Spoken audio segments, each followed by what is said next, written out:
He gets caught, the fight is lost for Rogue. Kled is all the way in the bottom lane, teleport's available. Bwipo goes in, is kicked right back out. Call the Forge God comes down and simply doesn't do enough, but Hansam's running for his life. Flashes a plenty. Hilly, he gets the charm. It's a trade of supports for now, but Selfmade, he escapes with his life. He survives. The tunnel keeps him out. Finn gets dismounted, and now Bwipo continues to chase. He's left bouncing all up in Rogue's face. He continues to chase down. Hansama stays alive. Hansama runs away. Not until Rekkles flashes and takes him down. The ace is on the cards, and Rekkles sends him packing with a Quadra. Rekkles gets the Quadra, and Fnatic will surely find the Baron off of that play. They found the dive from Selfmade as well to find the dive, but at the end of the day, Bwipo is just too tanky, and Rekkles cannot be hit because Rogue have to kite back in the fight. Larssen cannot get the damage down, cannot finish off Rekkles, and if they can't get Rekkles, well, they're just not going to be able to turn it around. Absolutely, and we're not super late game yet. 2-3 items. Oh, does he auto the tower? Oh, I thought he was going to auto the tower too to pull back Larssen. Just really add insult to injury. What is that damage? Yeah, so Fantastic. just Ezreal things, dying for no reason, but as a team, they are playing together. When they say fight, they go fight, and Rogue looks scattered. Yeah, they really do. The kickback was decent, but it doesn't matter. Bwipo's just so tanky. It will not impact him. That's a knock-up until Larssen. The Brittle's available. Solar Flare comes down. Defensive flash from Larssen, and Vander was sent back to the fountain. Let's bounce once again. All over Rogue.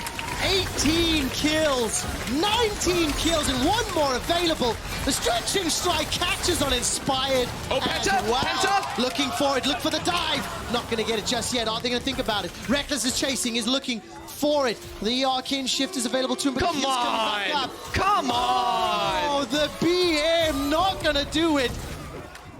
Is it earned? I think it is. The GA gets popped as well. Rekkles He has 5 seconds. He has 5 seconds for the kill. 1, 2, 3, 4, 5. He got it. He gets it. Pentakill. We'll have to wait. But here's a fun one. Zach top in the LEC all time. 4 wins and 4 losses. Fnatic are in a 2-game Zach top streak with a 3-year gap between victories. Rekkles, Yamato. An Ezreal for Rekkles, and he does it. He just gets a pentakill. Yeah, and I made a mistake in the past. On Vitality, we played the best of 5 against Rekkles, and the whole plan was to ban AD carries until he picks Ezreal. And we ended up losing that series horribly. So it's his Rekkles is like Ezreal is legit on him. Yeah, I have it really to say is. this.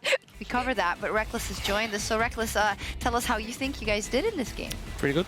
Pretty good? Yeah. Yeah? We've had a couple of rough games lately, so it's nice to have a more clean one, I would say. Yeah, you say you have rough games, not particularly that many losses, right? I think you're still on course. You're not in first place, you're in 4th place. But what exactly do you think you guys should be working on then? I just think... Go ahead. Okay.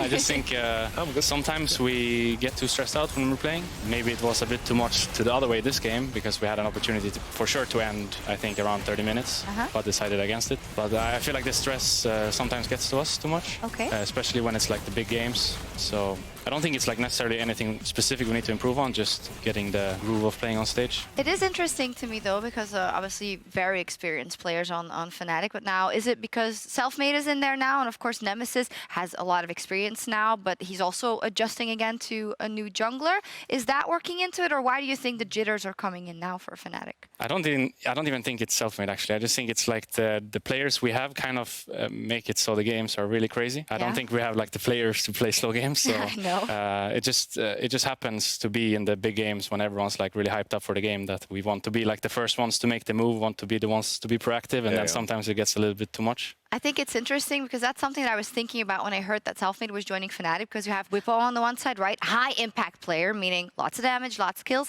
lots of deaths. We know Hilly also has that on button very hard, and I think in the past it may have been a bit more balanced in that you are a bit more reserved in those moments. You can keep your cool. Broxa was similar, but now all of a sudden you have Selfmade in there who is also like that. So is that a balance you guys are figuring out? I guess kind of, yeah. Now we have a third member that's wanting to go in as well, so it's kind of me and Tim in the back Zac and the other three running the game down. So for the most part, it's actually good. I think I really like it. I feel like we're more on the same page this year in comparison to last year, and in the long run, that's everything that matters. So I really like it myself. It's just, as I said, in the big games, it becomes a bit too much, I would say, and we need to play more towards perhaps our strengths and not just like, this guy is here, let's try to kill him. Yeah. So I don't even think it's like a bad thing necessarily. It's just maybe people think it is, but I don't think so. I think in the long run, that's the key word, because I think this Fnatic can be more diverse than it's ever been. Because I think the last year's Fnatic, eventually you guys found your groove. I think most of the games, especially at the World Championship, you guys played through bottom because that's what worked. I feel like now with Selfmade, there is some potential to make a 2v2 in mid lane work, to play for Bwipo to work. And I think that diversity is going to help in the long run. I think now it's all about finding that balance. I would rather try to play here and sometimes be here than something just being here all the time. So I think it's the right approach. I agree. I was feeling terrible when I saw like all the comments towards Hilly, for example. Yeah. I just feel like it's weird because he has so many good games. So when he has like one bad game, I don't think it should be the end of the world, or it should like overlook the games that he played really well. So I would like them to know that I like the way they play the game. Okay. And I don't mind, when we have games like this where we don't have like the best game, because after all, it's just like a regular season. So if anything, I think it helps us to find kind of what we want to be for playoffs, rather than if we like constantly strive for this perfect game in games that in the end don't really matter so much. Like obviously the wins are good and all, but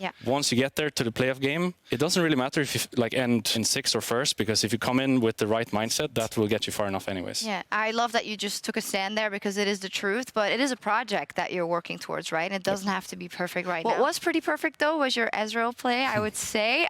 You got a Penta, first of the split, 8th in your career so far. I think that's probably across European LCS, LEC. I don't know if international tournaments are in there, but I have no idea. I have no idea either, but well, it's been a while, I think, since I made it. Actually, it was last year spring, so. Okay, well, You're 8th on the for date That's a while. it's a while. I can't even keep count of them, man. Were there a couple of fights before this that you were like, oh, I could have gotten one, so here I really have to do it? Because you had a quadra just before. Yeah, I had a quadra, but that quadra was not really me. I feel like I kind of just got the last hits in the end. To be fair, this one was kind of the same, but... But you are a marksman, so that's kind of your job. It's just when you play these kind of compositions where you have basically 4 tanks, it's so easy to play AD carry. It's crazy. Obviously, like the game is kind of slow and I farm for 25-30 minutes, but once I get to this point, it's like I cannot die, and these people just put me in such a good spot every fight that no matter kind of what I do, it's always going to end up good for us. So you were happy with the Zac? Very happy, yeah. I think I mean, I don't play top myself, but from looking at or like playing with it this game, it looked pretty strong. So. The Zac pick was crazy. I think,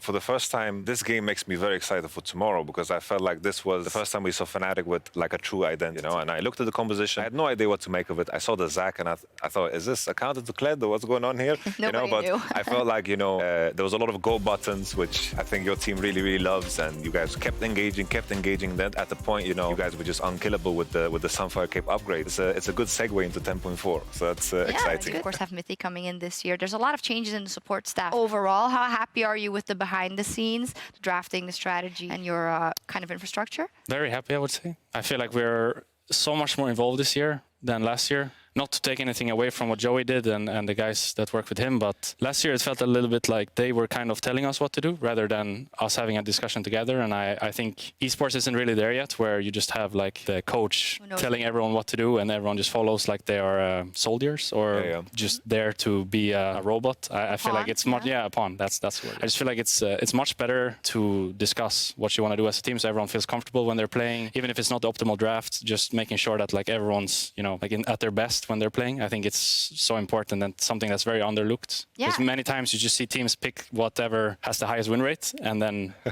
most of those times it ends up with maybe half of your team playing like champions they don't want to play, and then it becomes a struggle, I feel like. And that's when you truly have like this identity crisis. But if you're always looking to do what you feel like is the right thing, then you will never have that. And I feel like that's the best sort of process you can have as a team, because then towards the end, or like no matter how you do, you'll always be like in a position where you feel happy about everything. I think that's important, at least. Yeah, for sure. Sorry, I was looking at I agree with you completely. I think in terms of like League of Legends in general, I think most of the time the expectation should be that the players know the role at their best. I think the role of the coach is to provide direction. Something is missing, something is off, and the player kind of wears off the path of what is good. And I think that then you need to push them in the right direction, make sure that you keep track of the basics, but in the end, I think the players are the ones that need to express their role at their finest. Yeah, and I think that is also where the good infrastructure comes into play, because it's a balance. Because on the other hand, you can't have the players dictating everything, right? And ordering around the coach. And I think it's a good note that it's very different from like traditional sports, because it's just so specified and so detailed when it comes to the specific role and the champions and the interactions and everything, that you have to rely on the players. So yeah. That's why I like Mythis so much, because he's like a player who just came off of playing. So if there's anyone you're gonna respect, it's him. He has how many years now? Like more years 8, than me 9. almost, Yeah, right? So it's like, if there's anyone you want to listen to, it's Mythi, and I think we really we're lucky there to get him. Okay, that's great. I mean, you guys are doing pretty well, I would say, so far. On course, you know, for the playoffs, as always with Fnatic. Are you guys, what do you think of the standings? Are you as surprised as we are by the Misfits and the Mad Lions and the Rogues in the playoff position? Yes. I mean, Misfits is the big surprise to me. The rest of it is kind of how it should be, I would say. But Misfits definitely is a big surprise. I like, when you watch them play, they actually look really good. So by now, I guess we shouldn't be surprised anymore, because I don't think they're getting these wins by the enemy team disrespecting them or the enemy team not playing good on the day. I actually think when I'm watching these games that these guys know what they're doing, and you know, they should get credit for that. But I didn't expect going into the split to see them there. All right, we'll see how it evolves. Now, when we look at the top of the table and going to playoffs, which you alluded to already, of course, G2 has been reigning supreme here. Last year, got very close between you two. How strong do you think they are this spring split? Probably a little bit worse, I would say. I think it's hard in the beginning when you change role like that. I mean, they had the same with Perks, right? They had like a tougher spring split, but then it was really, really good in summer. So I feel like it's just going to take them time to get going like it did last year. But in the end, they're still G2, right? They have their tricks, and it's just hard to play against them in best of 5 series. So now that they're still sitting in first and still look to have like a pretty solid setting for first or second into playoffs, it looks like it's once again going to be them there. Oh, there we go. Because when I look at it, last year I had this aura of invincibility around G2 esports, and we're surprised that I got even this close with you, for instance. But I know that in the season, a lot of people say, well, you have to believe you can beat them. So it's surprising to me that you already say, well, yeah, it is G2 still. So what are you going to do about it? I mean, once we get there, I think it will be a different question. But for now, it's just focusing on ourselves, making sure that we're in a good spot for playoffs. I think it's really important, and something they do really well, that you just come into playoffs and you feel good about everything. Yeah. It doesn't matter if you finish 4th, if you feel worse, but then instead I would rather finish 6th and feel better. So I think that's actually something they're really good at. They always make sure that no matter how they're doing in the games, they always feel good about what they're doing, their process and everything. So I think we should try to actually take that from them and do it as well ourselves. There. I think that's a cool point, because I think when I watched you guys play last year, I think always when I saw the innovation, I think a lot of inspiration that you guys had were taken away from what G2 does well. I remember that first game you guys beat them was the Karma and the Pike and threw the craziness at them. I thought this was always the genius approach. And when I look at Fnatic this year, I felt like always everything is designed in order to beat G2 this time. Have the little extra punch that puts you on the line where you win that 5th game. But I also respect the idea of now, you're at the point where you focus on yourself, and then the steps will come in the future. It's an important discussion. But I think they'll be there, for sure. Think that, I mean, I think we all think they're going to be there, right? Rekkles, you know, Rekkles now 8 years? 2014 was my first year. Yeah. I also think the years before you weren't old enough to play. We played in 2000, what? 11. In season 1, yes, season 2, he so did. that's, So do we count that's that? what I was alluding at. So how are you feeling about this season? I mean, you got to keep that motivation up every single year, and you have went through changes with the team now every single year. So where's your headspace at right now?